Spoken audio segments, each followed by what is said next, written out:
Visit us for updates and shows at affinityextra.co.uk. The views and opinions expressed in this podcast are personal and do not necessarily represent the views of Affinity Xtra. Ladies and gentlemen, welcome to yet another installment of Ideologees. I'm MisterMarkGee, and as always, I got my big man to the right, Mr. Roger Moore. Roger, how we doing today? Not too bad, my brother, man. Not too bad, mate. Well, not actually, too bad, today is your lucky day, Roger. You know why? Why is it lucky? I don't believe in luck. I'm a Christian. Well, today is your blessed day. Okay, cool. We take that. Because one topic that we've wanted to discuss behind the scenes is how we address the issues concerning indigenous communities. Yeah. And what has been trending on social media platforms is this New Zealand MP. I think, New Zealand MP. And I think what we'll do is we'll watch, and then maybe I can explain the context as to why she did this. And then we can talk about, the ideological undergird behind this story, as we always do here at Affinity Xtra on the Ideology Show. So you good with that? Yeah, man, I'm good with that, bro. Cool.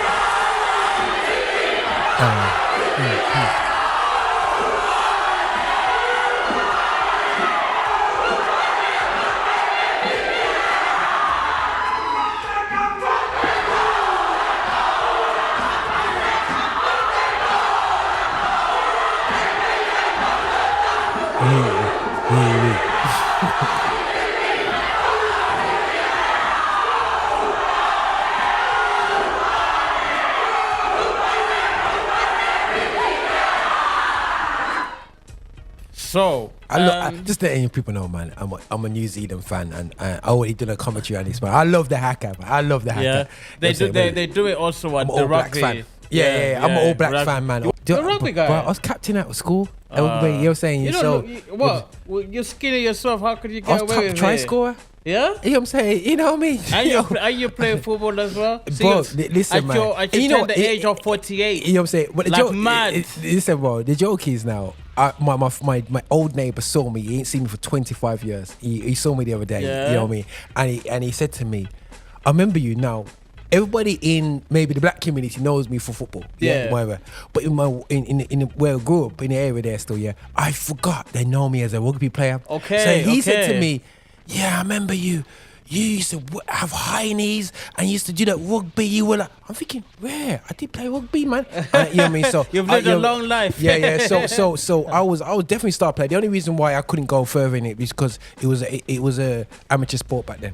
You know what I'm saying? That's how far back I go. And I ain't gonna be doing an amateur sport and get lick around like that. No way. I have to get paid to do that, bro. I hear that. You know what I'm saying? So I think of an ideological context, and then we'll discuss it. Cool. So I mean, first of all, what comes to mind is that in New Zealand, guess who the head of state is still? It's the same head of state here in the UK.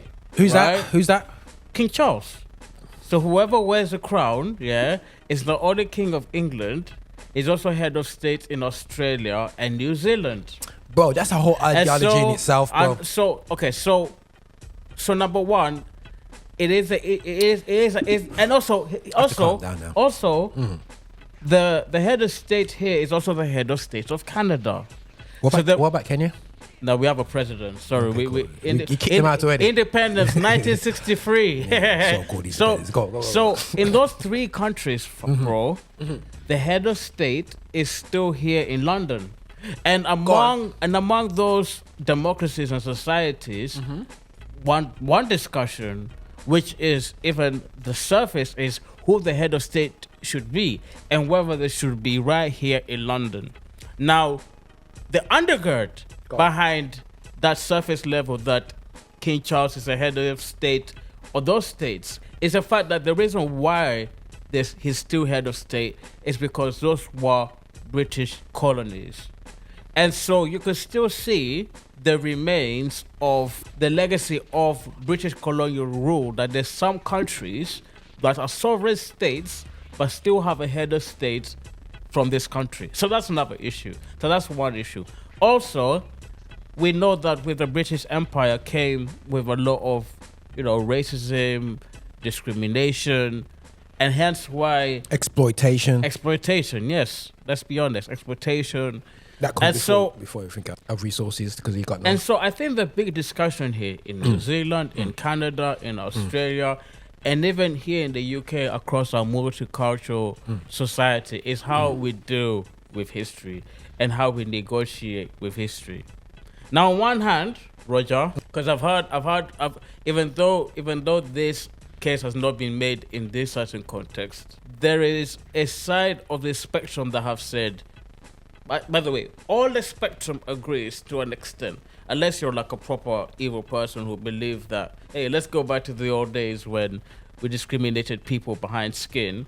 The question is, how then do we move forward and how do we look at the past? Okay. Now, there is a side contingent, and I'll say they're on the conservative, where they will say, to be fair, yes, of course, racism and systematic oppression is evil, and it should never happen again. We should never repeat. But these people who are, and also let's add to this mix also the fact that, heads of Commonwealth countries, and the Commonwealth countries are former British colonies, are appealing to even the current government in the UK for reparations because of what has happened in history. But here's what the people who oppose it say. Just to give you an argument. I'm not saying this is, again, I'm neutral, because I've heard this argument, is that yes, the British Empire caused a lot of evil, but they themselves, the British Empire themselves, within its colony and its historical truth, did everything, for example, to ban the slave trade within the empire voluntarily. Remember, no, wait. Let me finish my point. I know you're getting vexed now. William Wilberforce was a young British parliamentarian who stood up against slavery. Now, one thing that we cannot deny is that, and obviously Christianity and history does have a weird history, a complex history, because we know the values of the Bible, and there are many people who are professed to be Christian and do things that are completely opposite, and even play around with the Bible to justify it, right? And we won't get into the theology and the misinterpretation of the scriptures, but it is also the same Christian undergird that informed people like William Wilberforce to within the empire to say what we're doing is wrong, and so only should we ban this form of discrimination within this country, but across all the empire within its colonies. Now, what they will say is there is not any other empire that revealed itself and had a context or a context with which to assess what they are doing. For example, the Roman Empire, they had a slave system, but there was nothing in their religion, there was nothing in their ideology that informed them that they should do away with it. Does that make sense? Like, whereas Christianity, even in the midst of its gross misinterpretation, there are those who, looking at the scripture in right context, would say, look, we're doing something wrong here and something needs to be done. So those who oppose this whole issue of reparations are saying, look, the people within the empire, we've reviewed it within themselves because of the Judeo-Christian undergird that has developed in Europe over the years since the Middle Age and Reformation. That undergird is what caused and propelled the abolishment of such practices, right? So far as to say that even a former slave like Frederick Douglass would, he made the famous quote, I can actually make a distinction between the biblical, peaceable, loving Christ and the loving Christianity and the Christianity of the slave masters. So the issue of slavery and discrimination was also a discussion about how to interpret the Bible rightly.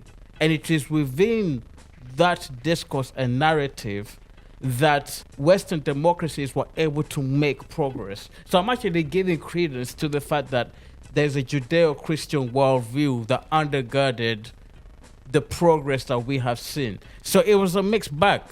But thank God that there was this thing called the Bible and Christianity that they looked back and said, hang on, I think we're doing something wrong here. And that's what caused advances within the British Empire to where we are at today. So those who hold our position, they said, what needed to be done has been done. That's one side. Now there are those on the other side who would say that simply banning these practices is not enough.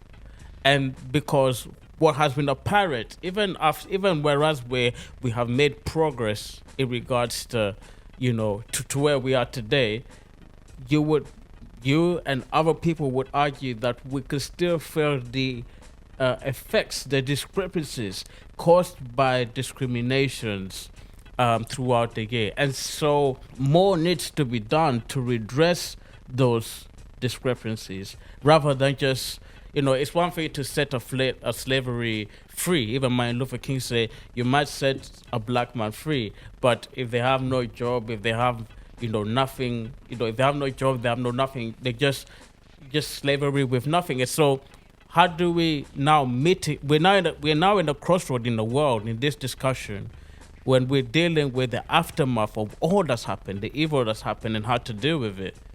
And so there's, a lot of people are proposing bigger initiatives to redress it.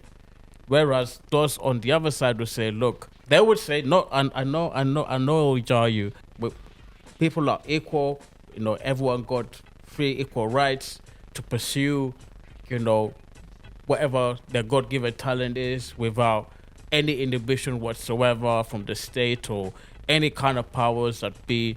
And so, yes, the past was bad. Now we have undone those laws. Now let us progress. Let us move on, so to speak. I guess in a nutshell, what it is, Roger, is okay. We're all on the equal footing, but is it that? But I guess for folks on that side, we say, but not everyone got equal head start. But then the other guys will say, well, life is not fair. Just play with the cards. Play the cards that you're dealt with, so to speak. So it's definitely a discussion to be had about how we deal. I know you're like a water pump ready to talk, but how do we deal with history? Let me also add another caveat a lot of people on this side who will say, look, what needed to be done has been done, and furthermore, there's slavery right now, sex slavery that, for example, that we need to deal with. That there's other forms of slavery that still exist today. Like, it actually blows my mind, even when I'm sitting down here, that there's a lot of trafficking across our borders, and 100%. People are being treated wrong. Getting paid pennies. These practices are still happening today. So illegal slave trade that's going on today. And so whereas yes, there's something to be.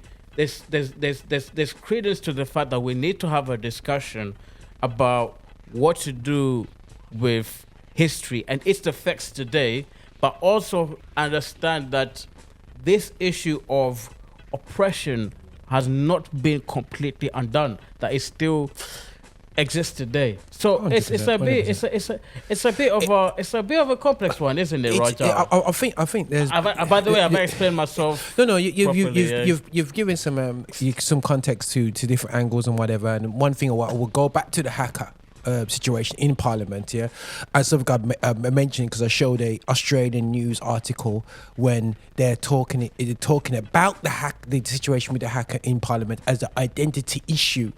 No, identity politics issue. Yeah, they're trying to resign it and rubbish it as I want to correct that, because I want to go back to the article. I want to go back to that, and we unpack the damage of colonial rule, and has it been oppressed? Is Wilberforce basically a false flag? Yeah. Because that needs to be raised up as well. Okay, but someone with a no. It's very easy for people to keep on mentioning to children of slaves and keep on using Wilberforce as a way out. But we'll get there.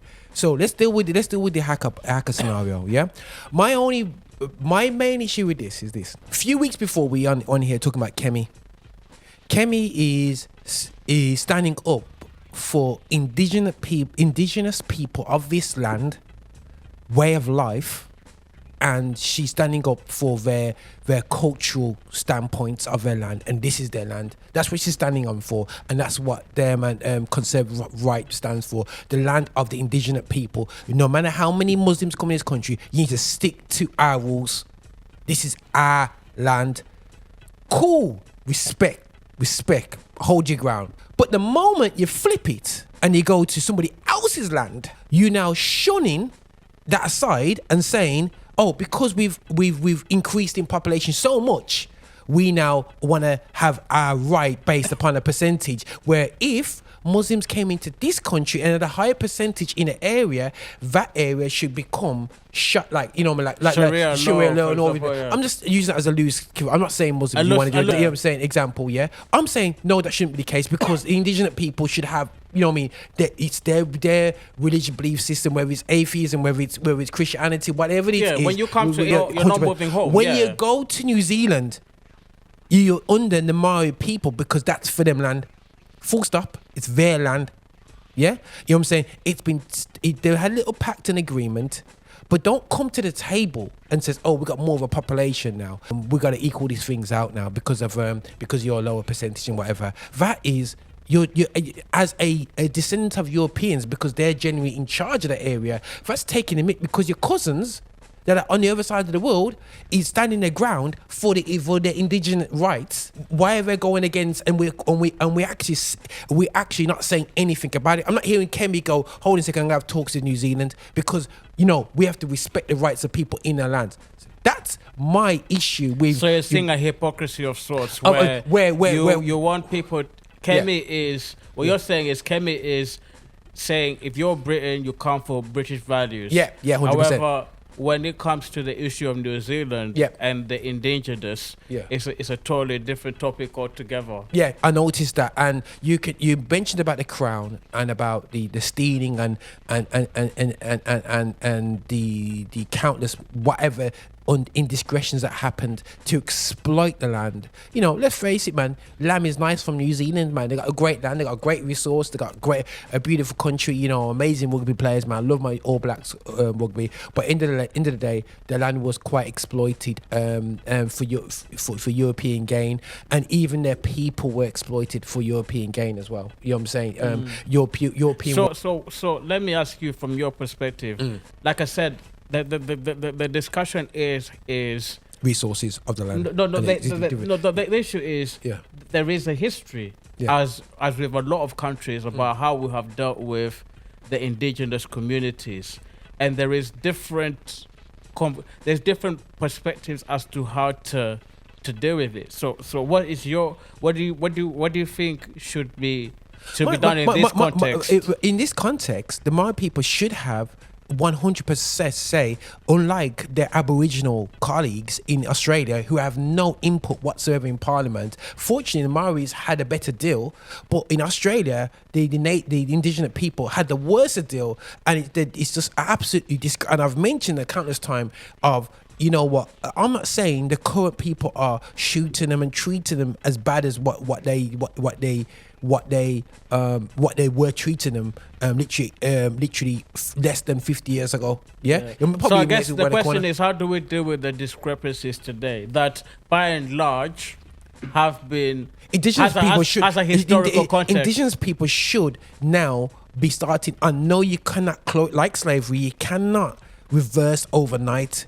But there has to be climbacks, and European people that's been there generationally, especially like countries like South Africa, have to and Zimbabwe, you know what I mean. I know there's a small community in Kenya as well. Still, yeah, them southern African states, yeah. There was Namibia and all that business. They got, and they own a lot of quality land.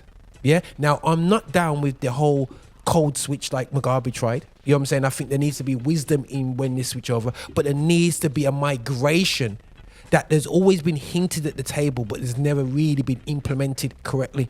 Yeah, because they always have a puppet in charge that kind of flosses over for the big wigs there still. Yeah, when you're having resources all being taken, you know, not taken from government by governments, it's taken by corporations, and they're really the ones who's making it. When the indigenous people are still struggling, it for me is out of order. That's my opinion. I'm not saying it's a be all end all. I hear where it's coming from, but what I don't like is the hypocrisy of European.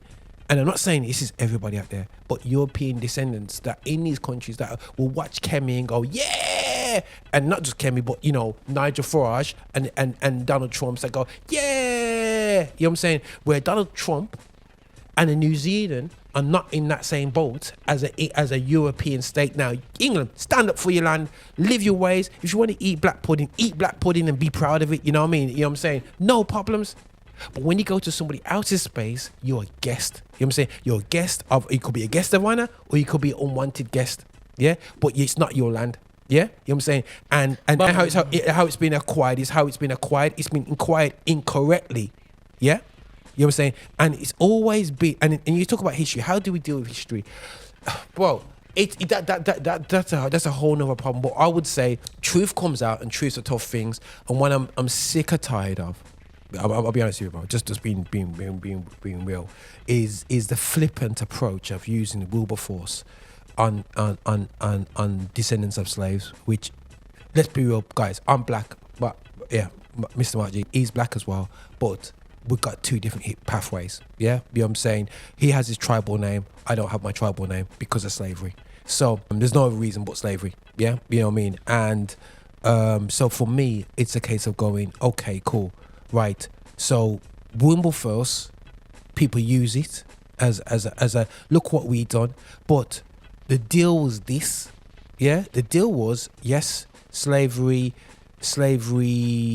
did stop. You know what I'm saying? You know, and that's credit. No. It's not credit. Listen, bro. Listen. When you see on the lands where you know, in the Caribbean where it's a bit later when slavery kind of finished, you got the law comes through and it takes time to go through and it takes to abolish slavery. But you know, you can look at it from a different perspective. Okay, this is the deal that we had to break. So the broker deal we have is that the slaves, they'll be free, but they won't be free. They'll live on the land and work for us for next to nothing, and at the same time we will pay back.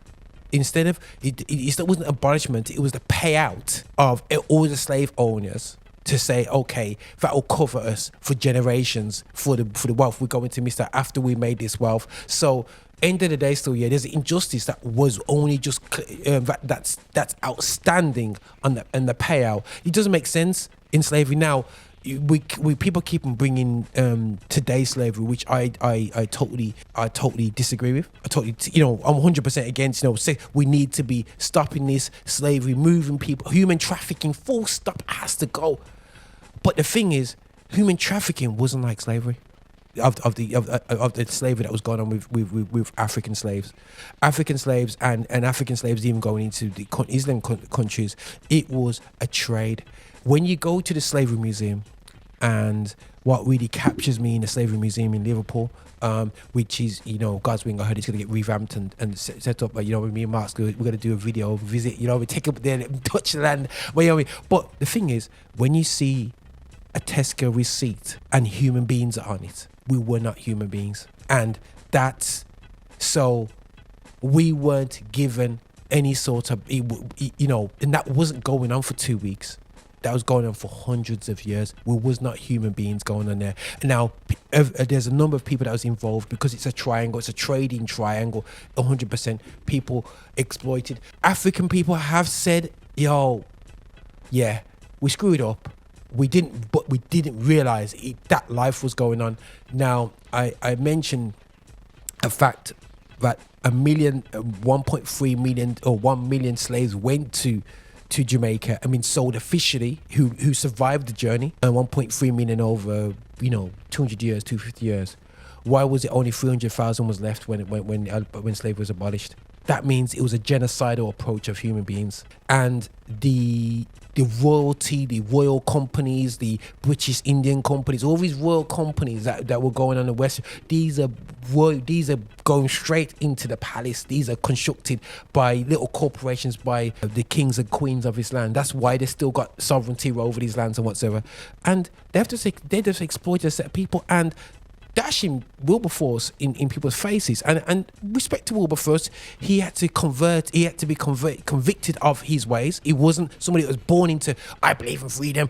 He got converted later on in his life, you know what I mean, after living a beneficial life, because the things were benefited from slavery, you know what I'm saying? And then he goes, oh, sugar, this is not too bad. And he kind of worked but to work a deal, whether he was part of that deal or not, which didn't benefit the slaves at all, just to get this slavery thing over the line, it's taken 100 odd years just for us to even wake up. And let's. I'm throwing your feet. And I'm asking. I just want to ask you from your viewpoint is, what, as is the case with slavery and the context in New Zealand and Australia and Canada, what is it that you would like to see as a tangible way of, because you even said that, because we behind the podcast, when we talked about this issue of reparations, you said that it necessarily doesn't have to be financial. It could be just a simple acknowledgement. No. But the thing is, you're totally right, and I think that so what does it look like? So what is it? No, 100%. Right.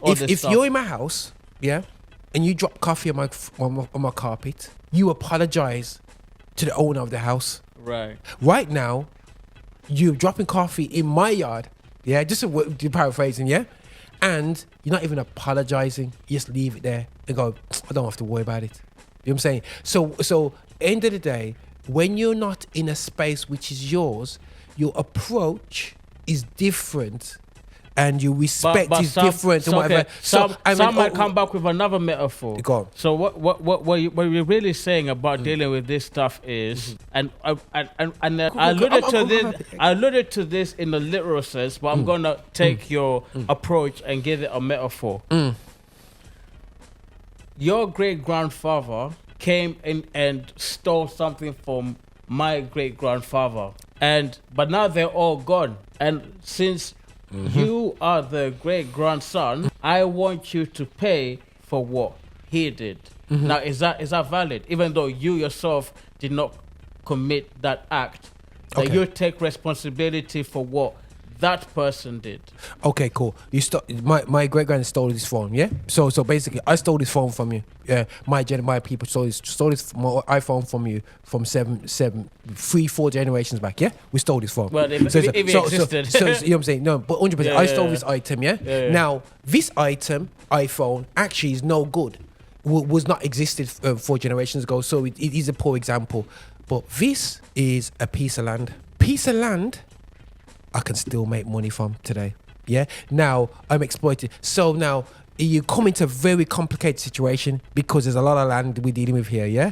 Now, if I've stolen this land from your family, yeah, you know what I'm saying, just stole it. You know what I mean? I never even paid for it. I just took it. Said, sorry, sign this, mate. I'm gonna take it off you. Say, there's, really and truly, I would say ethics is, brethren, it's either I've got to work out a package, compensate you for me having the land, or you know what I mean, and even respect the value that this is your land. You know what I'm saying? Because I could be making millions off per year. I have to work out something where I compensate you over not only my, say for example, I ain't got the money. You know what I mean? But my lands, but then you work out equitable ways over generations to pay it back, because you can't pay it off now. You know what I'm saying? Or there you are. I built this building on this land. I tell you what, you can have this land. This can have its back, because from me having this, I've been able to do this. So at least I can do is give you back that.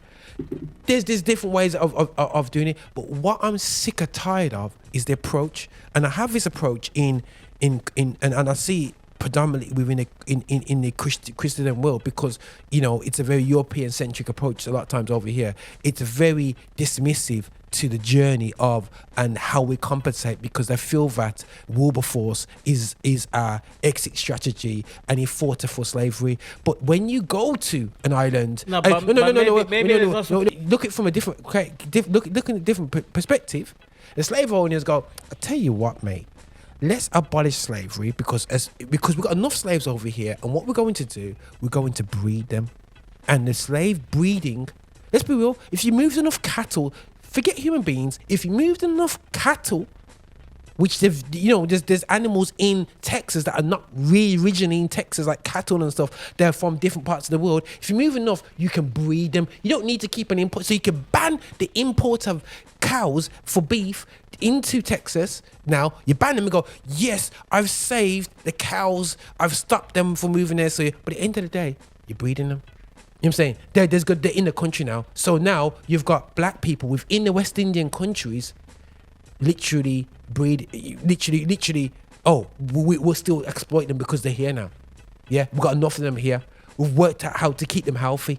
You know what I'm saying? And we, you know what I mean, and you know what I'm saying, and we're gonna keep generation after generation, break families, have breeding, have men breeding women and whatsoever. That's how we were treated. You know what I'm saying? You know what I'm saying? And it didn't stop when this guy come around. You know what I'm saying? It carried on. The exploitation of black people carried on. Of Afro slaves. I don't say Afro slaves because slaves carried on. Brazil stopped slavery in '88. You know what I'm saying? You can barely see that the biggest population of black people in the world is in Brazil. If Brazil is a tough country when it comes to racism, they're not very, very tough country. And at the end of the day, imagine if they weren't so racist, you would see so many more black footballers, because you check the team does not represent the population of the nation. The biggest population of black people outside of Africa is in Brazil. Okay, so let me use another. I know time is going, but yeah. One more. I'm just throwing these thoughts. It's good to talk about this. So because let me give you another example. If say for example on an individual basis, just me and you, and say for example I spilled tea on this table, as I have done before, maybe. Yes, go. You can do two things, bro. I want to apply this metaphor and maybe and maybe then maybe extrapolate from that. If I make a mistake against you and say spill the tea here, and let's say I did it deliberately. If I, for example, come to you and acknowledge that, look, I made a mistake and I am sorry, and you forgive me, right? Some people would argue that's the end of that. I've said sorry, and you've forgiven me. Now, have you truly forgiven me? It can be two ways. It could be that if you're demanding that after forgiveness that I have to pay for maybe a new table or cleaning up myself, that you haven't forgiven me. Or you can turn the flip side and say, if I'm truly sorry, I would do something about it. Okay, does that make sense? Because even our leaders. Wait. Negotiating here. I'm just talking about because even when our people went through what they went through, that there were many instances where, because a lot of them believed in God, even some were Christians, they loved their enemy. But then in loving the enemy, are we? Can you? Is it one or the other where we love and we forgive our enemy, and that's that, or is there expectation that if that enemy or that person that hurt us is unrepentant, that they will do something to correct it? In other words, if you forgive someone, you still go to prison. Yeah, but is there still a demand to pay?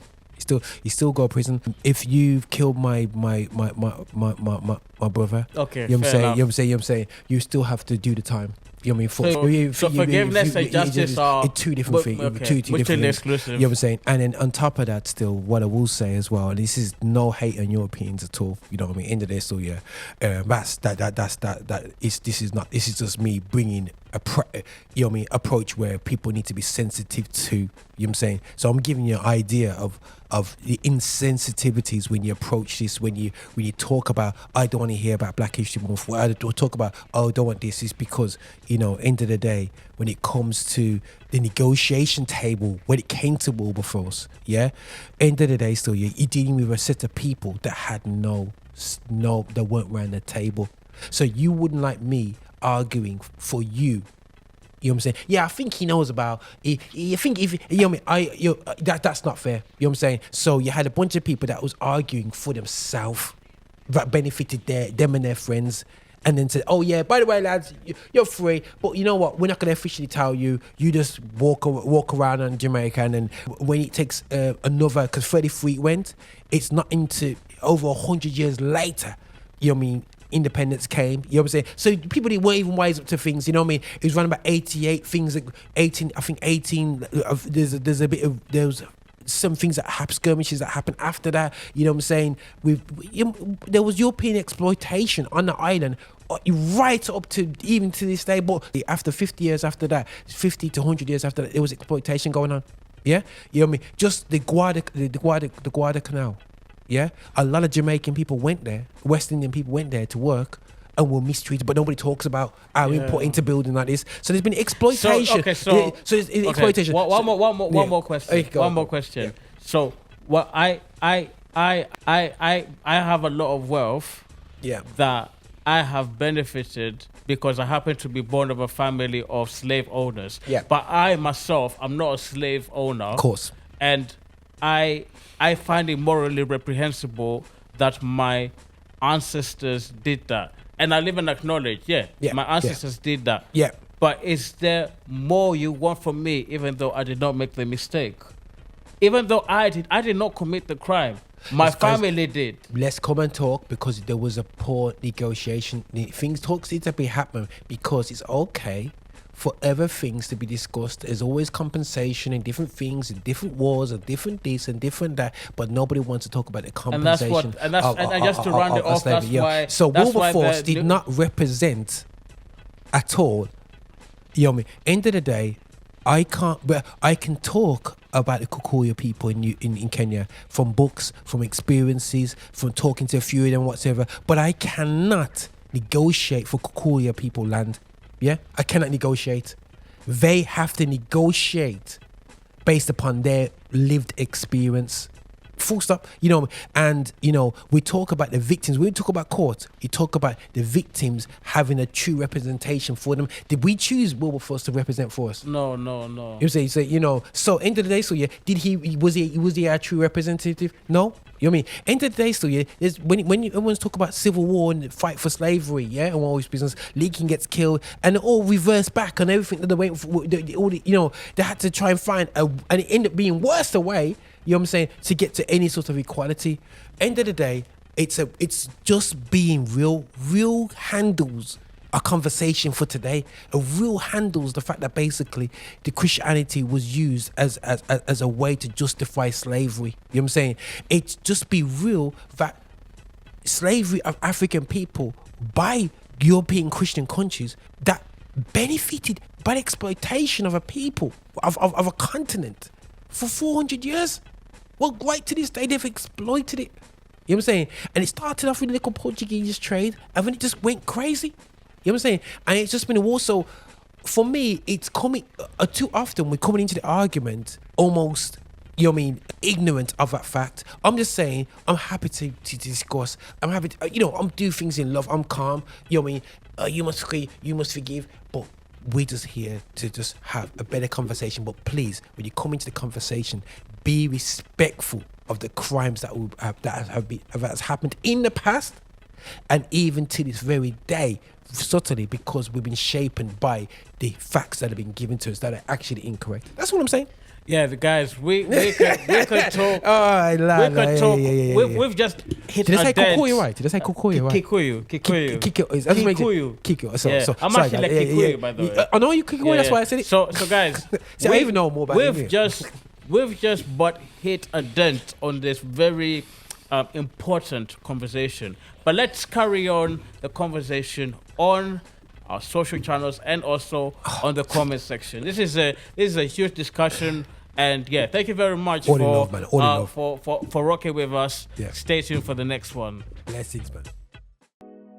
Thank you for watching the content we're putting out. Listen, make sure that you are liking, subscribing, and following us on all our social channels, including patreon.com. Make sure you're finding us on there to support what we do so we can support you. And remember, guys, be extra.